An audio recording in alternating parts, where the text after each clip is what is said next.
guys, welcome back to We Watch the Movie. I'm Mike. I'm the voice of a new generation. Pepsi Cola. Drink it or fucking die. If you don't chew Big Red, then you.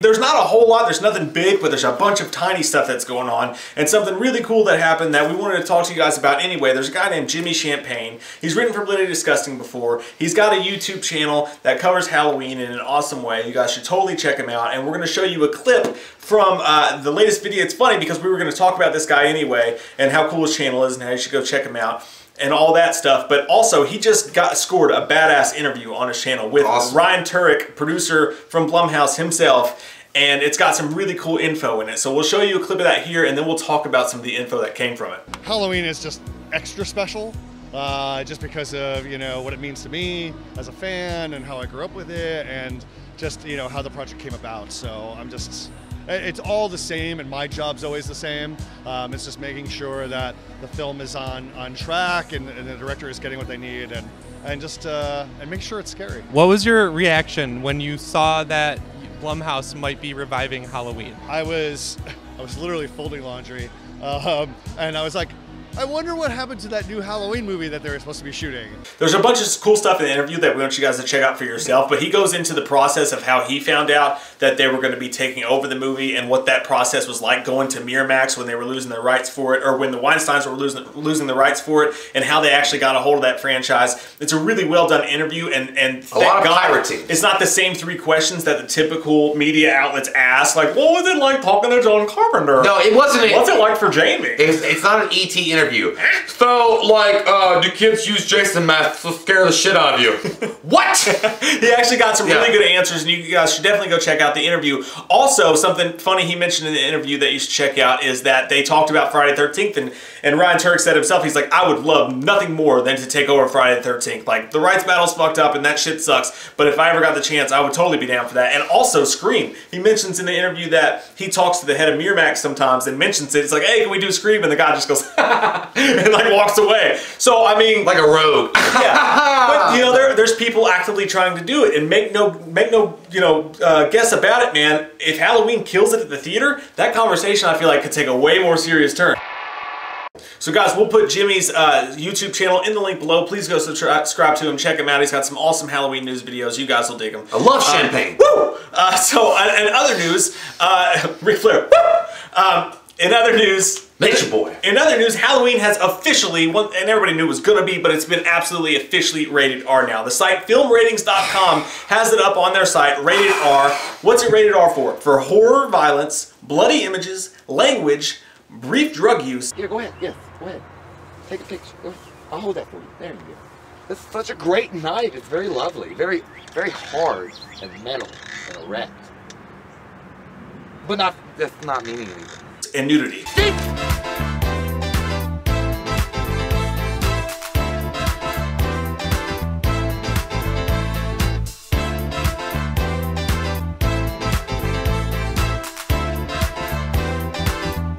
Where you going, Michael? So I'm having a bong and like half a tit. So that's an ass in the shower before someone dies. That whole thing is my Thursday night. Sounds about right. There's some weird things going on. David Gordon Green's talked about like the levels of gore and things that he wants in a movie, and I don't think this movie's going to be anywhere near like crazy Rob Zombie. There's like, you know, it's not going to be too much of any of that stuff, but you know, brief nudity, it doesn't say brief nudity, it just says nudity. Yeah, so there's not going to be a guy fucking a deer on the fucking forest somewhere. Just focus it. God. Tiny little peek into what's going to go on with the movie. Was there a fear that they were going to go PG-13? At one point when McBride... That's crazy. You're crazy, man. When McBride and Green came out and they said, hey, we don't want to do this gore fest. We want to return Halloween back to like the original scaries. Maybe not make them supernatural. A lot of people were coming out with these like clickbait articles saying Halloween's going to be PG-13. No, but... Everybody was shitting their pants. Yeah, but I mean...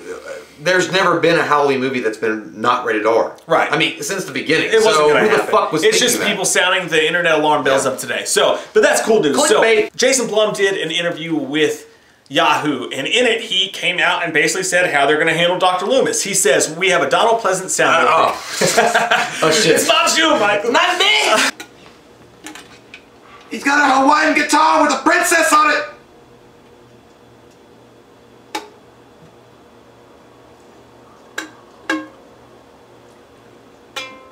How do you play these games, Mike? He needs a minute to get himself.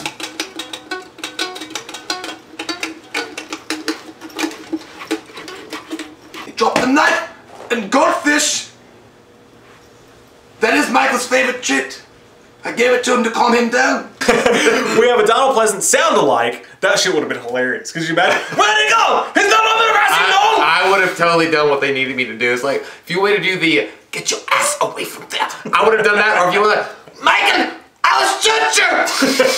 I don't care. I mean, it would have been amazing. But yeah, they have a voice actor that mimics Donald Pleasant. We have a Donald Pleasant sound-alike, because obviously he's no longer with us, but having someone that could mimic his voice was a fun challenge, and we nailed it, I think, if I do say so myself. And then there's a couple other nods to past films. There's a vocal cameo you may or not noticed until the end credits. So they hired a voice loomer to do Dr. Loomis, and that's not too crazy. Imagine what they did with H2O, with the pictures, with the intro. That guy was good, like the guy they hired for that one. But you could also introduce it in a way like this picks up after the events of Halloween 1. So Michael Myers disappears from the ground, and then I don't know if you get a recording of Loomis talking about Myers, or you get a voiceover when they're looking for him, or maybe when he's caught and put in the sanitarium again. Who knows? Who wants to speculate? Let's let the movie tell us, because that'll be fun. I was just gonna say, you saw, you know, the courtroom sketches of Dr. Loomis, and how, you know, the guy, the VO, was saying that, you know, his psychiatrist shot him, you know, himself like 6 times or whatever.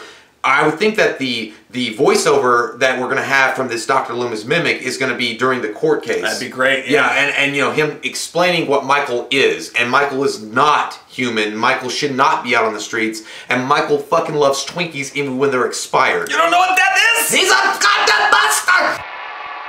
But someone you don't hear talk amidst all this like just influx of Halloween news coming at you from every fucking angle of the country all of a sudden is Malek Akkad. You know, he's the cornerstone of the Halloween franchise. He's the Zeus of the mountaintop. They asked him, and he said, "We've been trying for almost 7 years, dealing with various stops and starts with different writers. At the time, John wasn't involved with these attempts, so it would have been made in another universe, like we all saw it coming, like what was supposed to be. But once we got settled with Miramax and Blumhouse, we sort of had freedom again to really look at it. Once the Weinsteins were out of the picture, of course." He said, "One of the first calls I made was to John. Fortunately, he was on board and supportive, and that's the way it should be." He went on to say, in some terms or another, that at first it took David Gordon Green some talking into for him. Like he's a very convincing director. He's like, but at first I wasn't totally on board with it, and they convinced me. So that might tell you a little bit right there. There could be something a little crazy that goes on. And this was just funny. This is just something I came across on the internet this week that made me laugh. Jay, you got to read this for me, and here you guys go now. "We will sue this hospital, Michael! Not one wet floor site! I'm gonna sue this hospital for $100,000! No, Michael, you won't sue for shit! They swept it! What kind of mop and glow is this? It broke his back! Oh, is that ifunny.co? I don't know, I just found that. It's funny. So after everything, Michael gets stopped by Mop and Glow. Bullets fucking... Rooms! The goddamn rooms! No, Mop and Glow kills it. And also, last but not least, if you guys have a 4K, if you wanted to see Halloween in 4K, it is coming out on September the 25th. Looks badass, yep. You know, the cover art's the same as the... but I mean, I would love to see it in 4K, though. That would be amazing. But at the same time, I'm weird with these movies. Like, I think they look just as good in shitty, gritty, standard HD as they do in, like, super form, like on Blu-rays or... Blu-rays. Blu-rays. The new T-Rex. On Blu-ray or 4K or IMAX or whatever, dude. I just like, you know, I like the way that the old movies look gritty and shit, but it's a different way to watch a movie that you love so much and seen in a million different ways already. I kind of agree with you though, except for the fact that you're saying like, I kind of think they look the same. I'm not really jealous. No, I just mean it's just enjoyable to watch it. I know, I'm on board with you because I'm not going to pay the extra for the 4K player, but I'm just saying it's kind of like if me and Mike had 8 tracks. Like, I think it sounds great on this album. Fuck CDs. And that's why I had the CD and you're like... That natural feels sometimes better. It's like a worn pair of jeans. Either way, it's cool to have it on 4K. I mean, I think I would get a 4K player if I had like a fucking 85-inch TV and then see it. Hey, it's a different... Regardless of how you feel about it, and some people are jacked to the tits about this, and that's awesome. But, you know, it's a different way to watch a movie. We gotta watch a 4K movie and see what it's like. Yeah, I don't even know. I don't even know. So, the rooms... Comment down below. Let us know your thoughts. This is this week's Halloween news so far. I'm sure as soon as as we stop filming this and get ready to edit it, much like last week, another bit of Halloween news will come out. It's gonna be like, Halloween is not related to Michael Myers at all. Oh shit! Because that's just how it goes. But we do what we can, guys. Comment down below. We love your fucking faces, and if you're new to this channel, click that subscribe button and get some goddamn wham opinion. Woo! Woo! Woo! Woo! I can't do it. Woo! Woo! The power is yours, Michael, not that one. It's like kryptonite. Halloween 2 of Rob Zombie, you piece of shit, Rob Zombie.